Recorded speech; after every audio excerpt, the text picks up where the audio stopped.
আমাদেরকে কোনো নোটিশ প্রদান না করে বাংলাদেশ সেনাবাহিনী সেই সেনাবাহিনীকে বিতর্কিত করার জন্য যারা মাটি কাটার ঠিকাদারি প্রতিষ্ঠান তারা মানুষকে ভয় ভীতি দেখায় আমাদেরকে সেনাবাহিনীর প্রতিপক্ষ তৈরি করার অপপ্রয়াস চালায় যাচ্ছে। কোনো নোটিশ নাই, নোটিশ ছাড়াই আমার জমি কাটিয়ে চলে গেছে। সেখানে আমার বাগান ছিল। আমরা যে জায়গায় দাঁড়ায় আছি, যেখানে আমরা দাঁড়ায় আছি এই জায়গায় একটা সুন্দর লিচু বাগান ছিল। রোহিঙ্গারা মাথা গোঁজার ঠাঁই পেলে দেশের বৈধ নাগরিকগণ কেন নয়? তাহলে কি সরকার জমিদারি প্রথা ফিরিয়ে আনতে চায়? স্বাধীন বাংলার উন্নয়ন এদেশের নাগরিক হিসাবে আমাদেরও কাম্য, তবে সংবিধান অনুযায়ী সাধারণ জনগণের অধিকার রক্ষা করে জমিদারের মতো হরণ করে নয়। পাবনা জেলা ইসামতি নদী পুনরুজ্জীবীকরণ প্রকল্পে বাস্তবায়নের ফলে নদীর দুই ধারের বসতবাড়ি ও আবাদি জমির মালিকগণের যে ক্ষতি সাধন হয়েছে, উক্ত ক্ষতির জন্য ন্যায্য ক্ষতিপূরণের দাবিতে 5 দফা দাবি ও এই দাবির যুক্তিকতা তুলে ধরা হলো।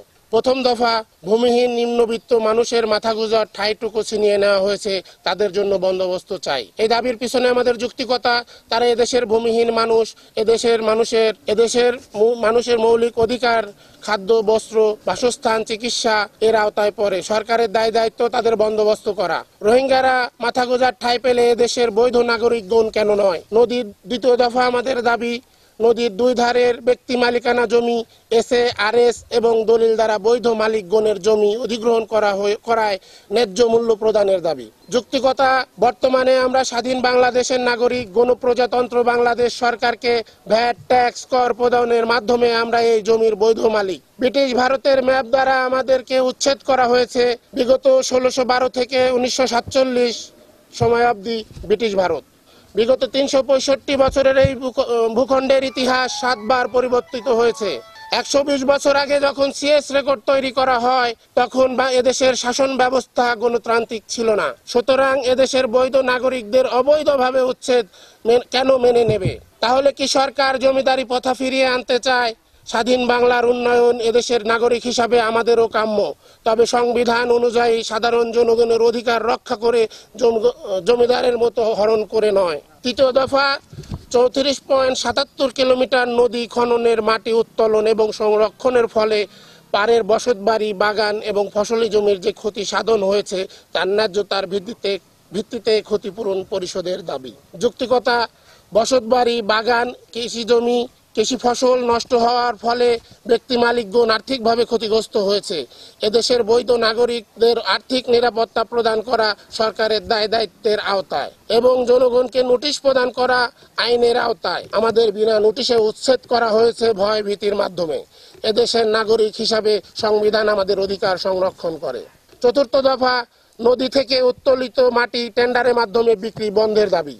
যুক্তিকতা, পদ্মা, মেঘনা, যমুনা ও তিস্তা এ সকল বড় খরস্রোতা নদীর মতো উজান থেকে পলি মাটি গ্রহণ করে নিয়ে আসে না। এই মাটি বিক্রি করে দিলে নদীর পাড়ের জমি ভূমিক্ষয়ের মাধ্যমে আবার নদী ভরাট হবে। ফলাফল, জমির উর্বরতা হ্রাস পাবে এবং নদী ভাঙন সৃষ্টি হবে। ফসলি জমি নদী গর্ভে বিলীন হবে। বিনিময়ে খাদ্য সংকট দেখা দেবে। বাংলাদেশের সংবিধান কৃষকদের অধিকার সংরক্ষণ করে। পঞ্চম দফা, কেন্দ্রীয় শাসন ব্যবস্থা পরিবর্তন করে কেন্দ্রীয় সেবা ব্যবস্থা বাস্তবায়নের দাবি। যুক্তিকতা, শাসনের সাথে শোষণ ওতপ্রোতভাবে যুক্ত। শাসনকারীরা শোষণের মাধ্যমে জনগণের অধিকার হরণ করে। আমাদের এই 5 দফা দাবি বৈধ এবং ন্যায্য।